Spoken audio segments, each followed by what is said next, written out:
বন্ধুরা, আজ আমরা আবারও তোমাদের জন্য সুন্দর ডিজাইনের একটি পাথরের ঘর বানিয়ে দেখাবো।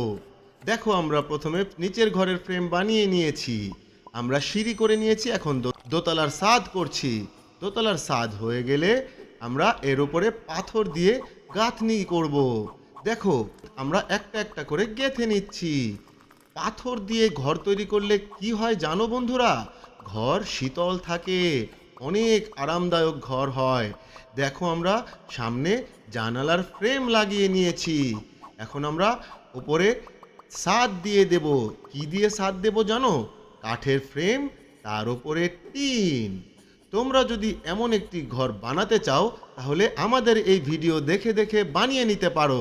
দেখো বন্ধুরা, কত সুন্দর দরজা জানালা লাগিয়ে দিলাম।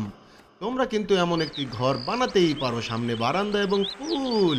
যদি আমাদের এই ঘর তোমাদের পছন্দ থাকে তাহলে লাইক এবং সাবস্ক্রাইব করতে ভুলবে না।